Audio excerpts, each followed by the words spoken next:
Good morning, Monday morning. I was thrown off my beaten path this morning as I wanted to go up my hill. There is a very narrow path we have to go to get up, and in the middle of the path where really only one person can go lay, I don't know what it's called, a dead animal that was half eaten up.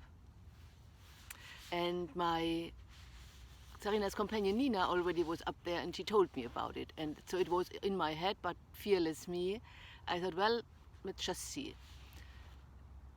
And it was really pretty yuck to see it, and amazing for me was I thought, I just step over it and move on because I want to go up to the hill.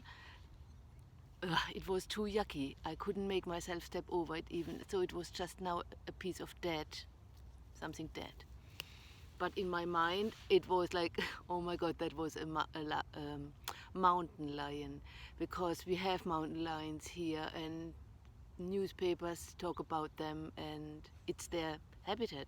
They were here before we were, and like I said, I consider myself fearless, pretty much, but I have some fears, and stepping over this dead animal in my mind, thinking about the mountain lion somewhere close.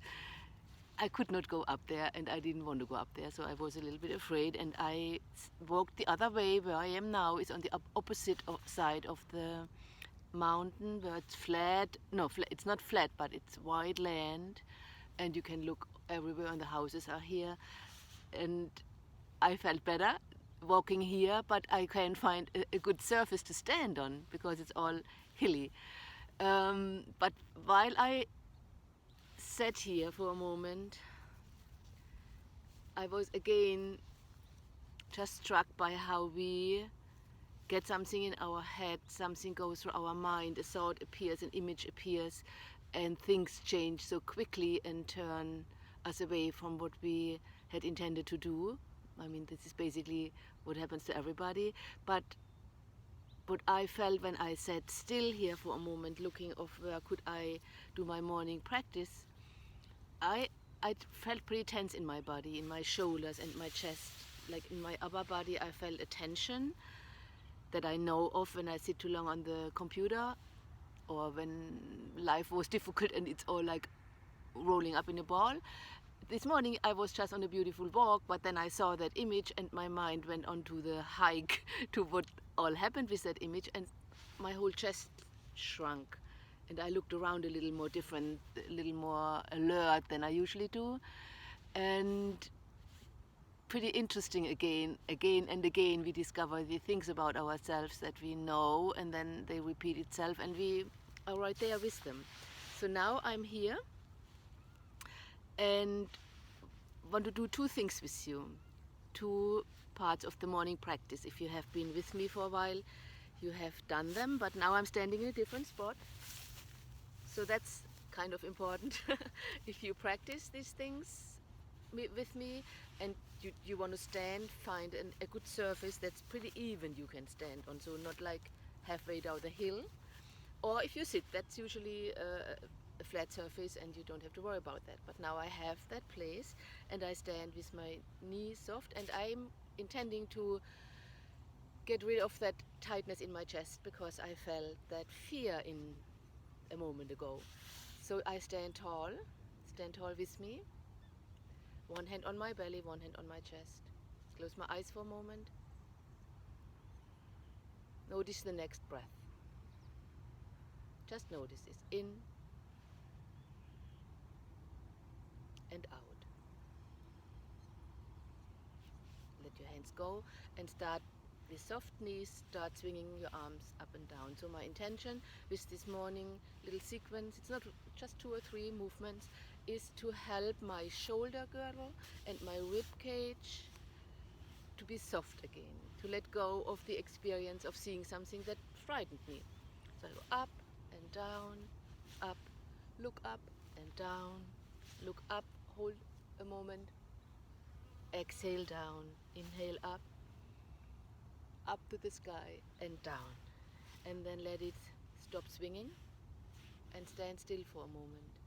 Close your eyes Reflect on the body you just felt a moment ago in stillness, and now it has moved a little bit. Shoulders, neck. How is the breath? Say hello to your breath. Open your eyes again, and my go-to favorite thing to do when I want to be free in my upper body for all kinds of reasons, but especially so my breath can flow more freely.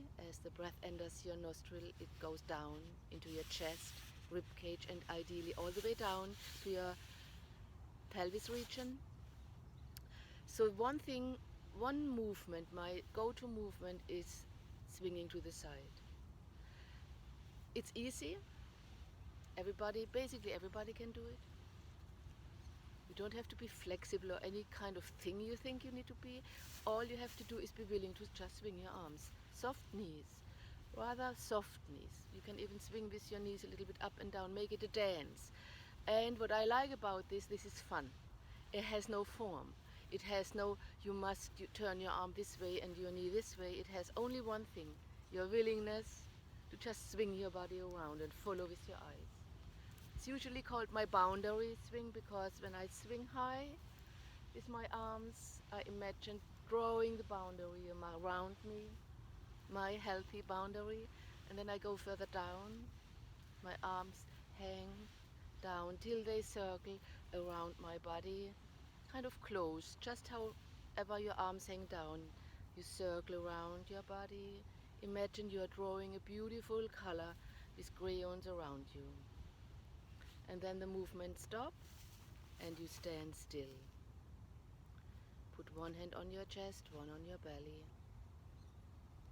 And for a moment just feel your heartbeat, feel your body. And without looking for it, you will feel your breath. Present moment awareness, that's all. And you let go with the exhalation, release your arms, and you move on.